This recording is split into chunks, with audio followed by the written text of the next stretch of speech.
Muchas bendiciones para todos en el nombre del Señor Jesús. Los estamos saludando y vamos a tener nuestra lectura de la palabra de Dios en el Evangelio según San Lucas, el capítulo 14. Jesús sana a un hidrópico. Dice así: Aconteció un día de reposo que, habiendo entrado para comer en casa de un gobernante que era fariseo, estos le acechaban. Y aquí estaban delante de él un hombre hidrópico. Entonces Jesús habló a los intérpretes de la ley y a los fariseos, diciendo: ¿Es lícito sanar en el día de reposo? Mas ellos callaron. Y él, tomándole, le sanó y le despidió.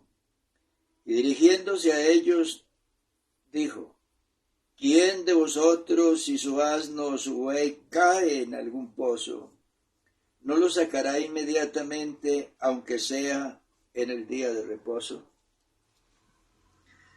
Bueno, primeramente quiero enviar un saludo a todas las personas que durante este año nos han venido acompañando y siguiendo, y seguramente muchos han sido bendecidos, guiados por el Espíritu Santo a una vida mejor y a un camino de verdad y de luz, el único camino que conduce al cielo y a una vida renovada y transformada. Queremos que ustedes, nuestros amigos, nuestros seguidores, nuestros compañeros en este viaje, nos sigan ayudando, haciéndonos compañía con su presencia, con sus palabras, con su saludo. Bueno, sigan con nosotros en este camino, porque es el único camino para una vida diferente, para una vida mejor. De otro lado, vamos a entrar en este tema, el tema de esta noche. Dice que fue invitado el Señor a la casa de un dirigente, de una persona que tenía cierta autoridad, algo así como un príncipe de los judíos.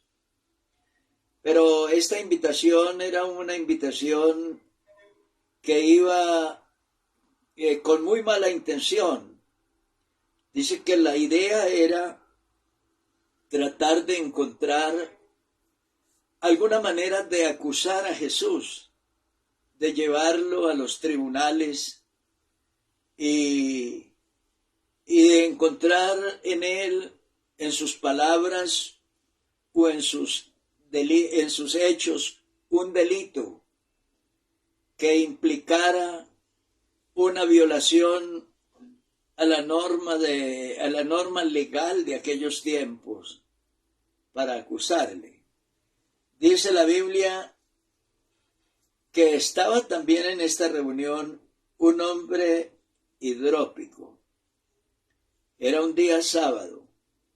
El sábado, según la ley, era prohibido cualquier acto, cualquier trabajo, cualquier cosa que implicara un acto, un trabajo, porque eso significaba que se había violado o que se violaría la ley. Era un día sábado. Entonces el Señor se traslada a la gente, a la multitud que estaba allí congregada, y les dice: ¿Es lícito sanar en el día de reposo? Nadie le respondió.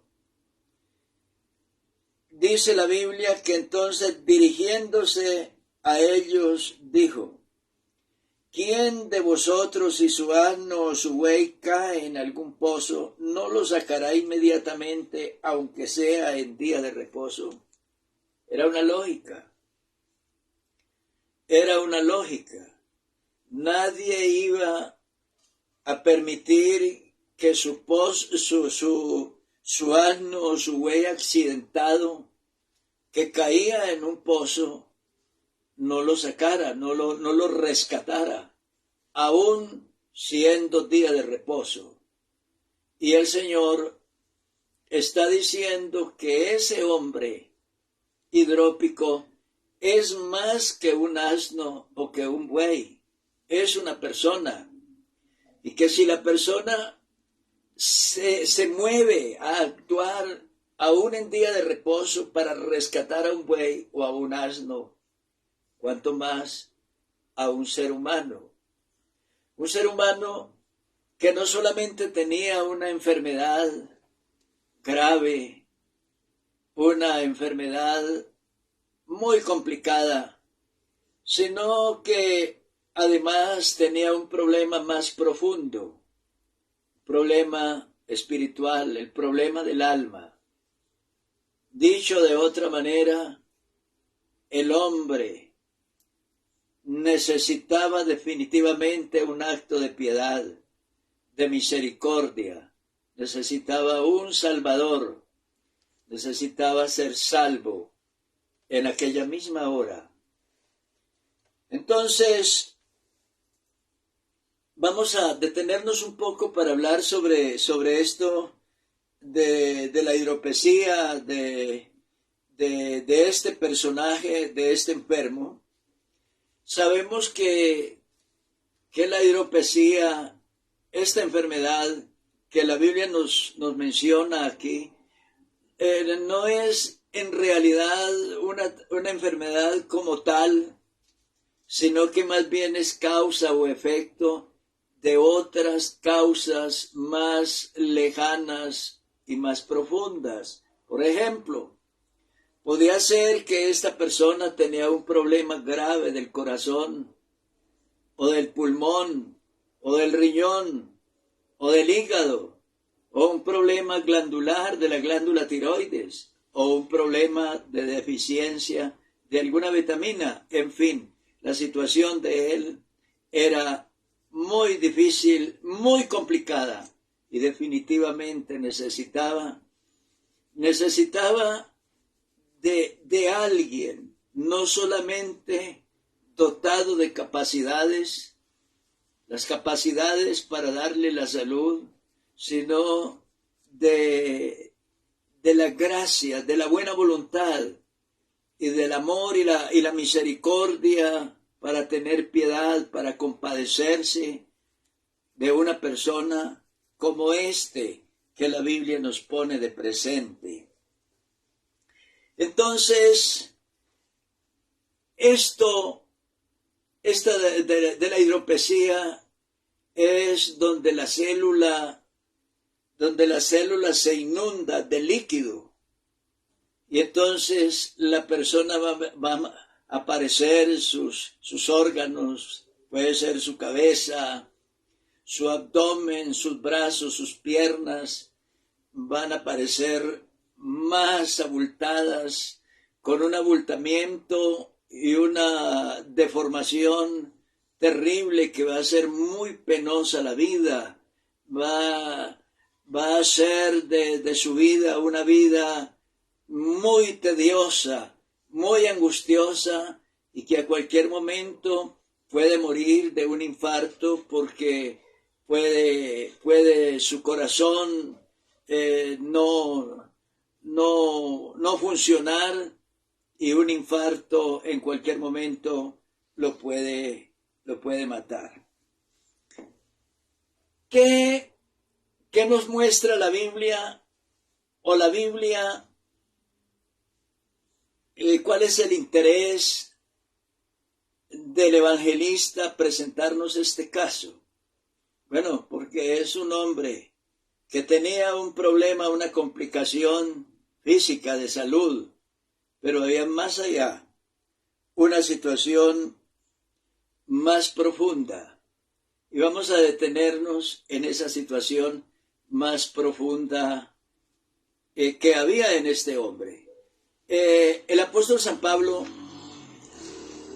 se adelanta en una carta a los Colosenses, donde dice así: nadie os prive de vuestro premio, afectando humildad y culto a los ángeles, entremetiéndose en lo que no ha visto, vanamente hinchado por su propia mente carnal. Pablo está hablando aquí de una condición espiritual, de un grupo de personas, de gente, de aquella región del mundo, Colosas. Pablo dice que esa manera de ellos creer o pensar, o la forma como aplicaban la religión, era una manera mala, según Pablo, y dice que eso se debía a que la mente de ellos estaba hinchada. O sea, era una pretensión que ellos manejaban con su creencia o con su fe. Y Pablo dice que era una situación que estaba en la mente, que les había hinchado la mente. Y ahora ellos eran presuntuosos, ellos tenían unas extrañas maneras de creer en Dios o de presentar su religión ante el mundo. Dice la Sagrada Escritura que la mente de ellos se había hinchado y habían abandonado la verdadera doctrina, la fe apostólica, la fe que Pablo les había planteado y la fe en la cual él los había fundado en un primer momento, para enredarse en otras cuestiones como adoración a otras divinidades y adoración a los ángeles y en algún tipo de sacrificios. Y dice que en duro trato del cuerpo, dice cosas que no tienen nada que ver con la doctrina, nada tiene que ver con la fe apostólica, la fe de Cristo. Entonces, esto de la mente hinchada, hay algunas palabras, algunos dichos que uno los escucha por ahí permanentemente, donde alguien le dice a otro: no te hagas ilusiones. Cuando una persona tiene un proyecto, que de pronto ese proyecto es como imposible de realizar, le dice: mira, no te hagas ilusiones, o sea, bájate de la nube, aterrice, sea más concreto, esté más seguro, esté más convencido, esté más puesto en la verdad. No te hagas ilusiones, sus esfuerzos resultarán vanos. De una persona que se le dice que es falto de realidad, de vida o de identidad, una persona sin profundidad espiritual. Es esa persona de la cual estamos hablando. Quiere decir que en realidad hay una condición muy difícil en este tipo de individuos. De otro lado, el Señor Jesús quiere llevarnos en el Sermón de la Montaña. Dice que la Sagrada Escritura o el Señor Jesús nos enseña una cantidad de doctrinas, y entre una de ellas dice el Señor: y orando no uséis vanas repeticiones como los gentiles, que piensan que por su palabrería serán oídos. El Señor está diciendo que hay cosas que la persona llama doctrinas y que cree que esas cosas son suficientes, que son convenientes, que son necesarias, que son lo supremamente importantes para su bienestar, para su salvación, o para la vida eterna, o para enriquecer su espiritualidad. cuando el Señor está diciendo que son vanas. No uséis, le dice a los discípulos, vanas palabrerías, porque esas vanas palabrerías no conducen a ninguna parte, sino a confusiones. Yo quiero llevarlos un poco más a unos ejemplos. Vamos a mirar el caso de un hombre, de un rey, de un país, o sea, de Caldea, de Babilonia. Dice la Biblia que este rey era un guerrero, era un hombre con unas capacidades, era un conquistador muy fuerte, un guerrero muy fuerte, muy capaz. Y durante su reinado logró llevar el país a la cumbre, al éxito, y a imponerlo como la cabeza de las naciones, y su imperio llegó a ser un imperio que dominó o subyugó todos aquellos pueblos de su entorno. Estoy hablando de Nabucodonosor. Dice que él edificó una ciudad, la ciudad de Babilonia, y la llevó a lo más alto en belleza y en progreso y en importancia. Construyó palacios, caminos, carreteras, lagos, construyó cantidad de cosas, jardines colgantes, y un día dice que estaba paseándose por el palacio y de pronto abrió la boca para decir las siguientes palabras. Dijo él: ¿no es esta la gran Babilonia que yo edifiqué como casa real con la fuerza de mi poder y para gloria de mi majestad? Bueno, él estaba hablando aparentemente de algo real. La ciudad, los palacios y todas las demás cosas que lo llenaban de orgullo y que con alguna razón pues realmente podía decirlo con verdad. Pero un poco tiempo después, algunos años después, allá en Palacio del Rey se encontraba con muchos príncipes, unos 1000 príncipes y poderosos del reino en una gran fiesta. Y dice la Sagrada Escritura que un poderoso ejército los cercó, los atacó, y desviando el río que abastecía de agua la ciudad, quedaba un camino, una carretera expedita por donde los ejércitos enemigos entraron a la ciudad, y esa misma noche el rey fue asesinado y su reino se derrumbó. Entonces la pregunta es, ¿y todo aquello que parecía inamovible, y todo ese reino que parecía indestructible, y todo aquello que llenó de orgullo a ese rey, no es esta la gran Babilonia que yo edifiqué como casa real, como la fuerza para gloria de mi poder, de mi majestad? No es esta la gran Babilonia. Pero todo eso se derrumba. Son ejemplos que tenemos en la Biblia. En la Biblia también tenemos un hombre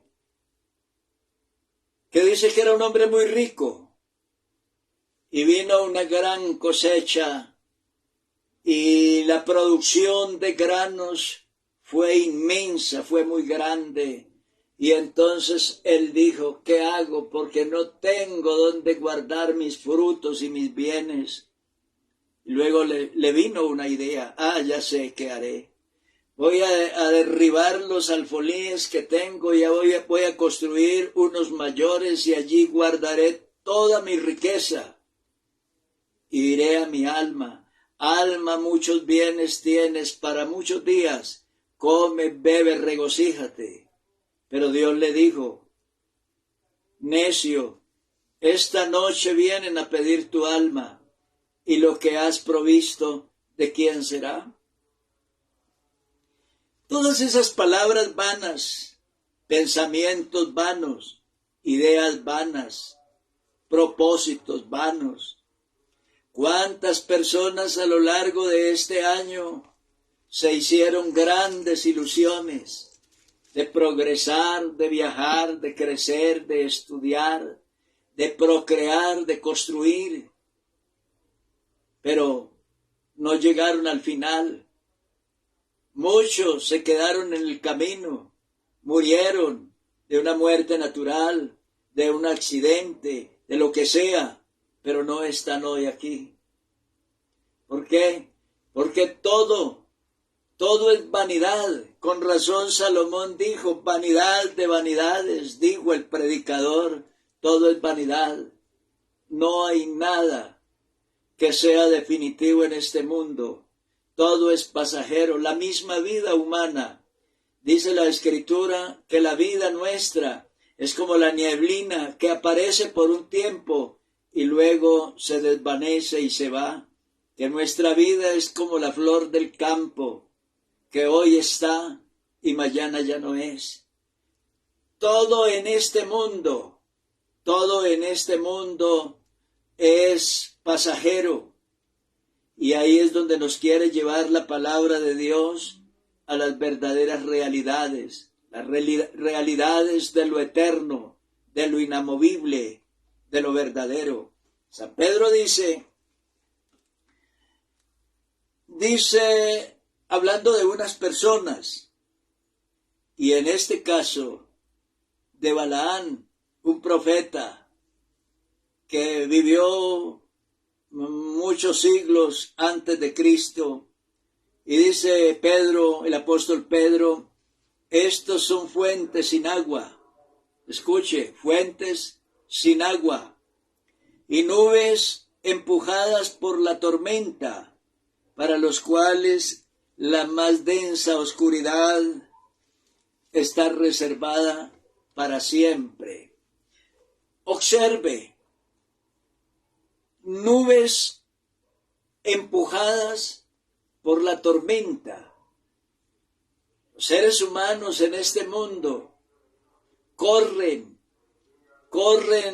deprisa, empujados por las tormentas de esta vida, por el deseo de progresar, de construir, de crecer, de edificar, por la ansiedad de ser ricos, por el deseo de ser profesionales, de construir una empresa, de establecer un matrimonio, de acrecentar una fortuna.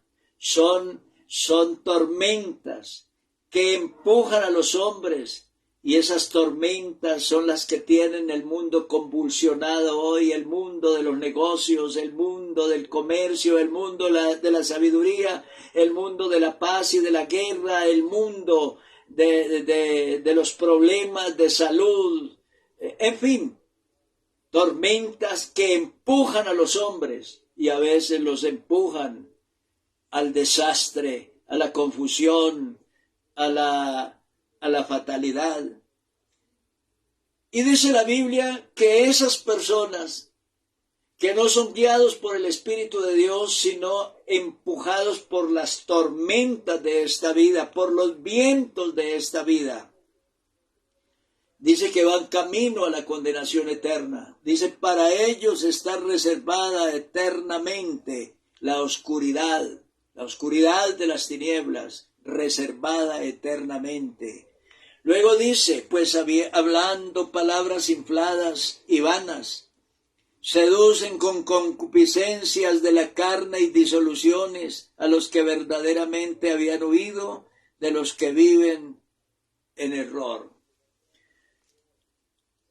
Esto está hablando de personas que hablan, que abren la boca para proferir, para hablar, como aquellos de los cuales nos habla Santiago en su carta, cuando dice: vamos ahora los que decís, hoy y mañana iremos a tal ciudad y estaremos allá un año y traficaremos y ganaremos, cuando no sabéis lo que será mañana, porque ¿qué es vuestra vida? Ciertamente es neblina que se aparece por un poco de tiempo y luego se desvanece. En lugar de lo cual deberíais decir: si el Señor quiere, viviremos y haremos esto o aquello. Pero ahora os jactáis en vuestra soberbia. Toda jactancia semejante es mala, y al que sabe hacer lo bueno y no lo hace, le es pecado. Palabras, los que dicen: voy a hacer esto, este año voy a casarme, voy a construir, voy a hacer una fortuna, voy a construir, a levantar o a formar una empresa, voy a hacer esto o aquello, voy a viajar, voy a irme para otro país, para otra ciudad, voy a hacer tantas cosas, y hay tantos planes y tantos sueños. Pero muchos de esos sueños están construidos sobre la arena, sobre la nada, sobre el vacío, sobre la incertidumbre, proyectos donde Dios no ha sido tenido en cuenta y donde de seguro esos proyectos se hundirán y se los llevará la avalancha, se los llevará la inundación, se los llevarán los vientos. Dice la Biblia que aquel hombre que construyó su casa sobre la arena, vinieron ríos, soplaron vientos, golpearon contra aquella casa y cayó, y grande fue su ruina. Queremos invitarlo esta noche para que usted se salga un poco de las cosas vanas de esta vida, de las cosas sutiles, de las cosas efímeras, de las vanidades de esta vida. La gente anda empujados por los vientos de este mundo que arrastran a los hombres, que arrastran a las masas, a las multitudes, por caminos de perdición, por lugares de pecado y de mundanalidad. Dios quiere invitarlo a usted para que comience una vida y un año de verdadera seguridad, de progreso, de certidumbre, a construir sobre la piedra, sobre la roca verdadera de los siglos, sobre la roca infinita del Evangelio, a construir un sueño, una vida, una esperanza, un futuro. Diga como dijo el salmista David: llévame a la roca que es más alta que yo, porque tú has sido mi refugio y torre fuerte delante del enemigo. Sálgase de la vanidad, sálgase de todo aquello que es vano, inestable y efímero, y comience a caminar seguro por los caminos de Dios, por los caminos del Evangelio, por los caminos de la vida eterna. Que Dios te bendiga, que tengas una bendecida noche en el nombre del Señor Jesús.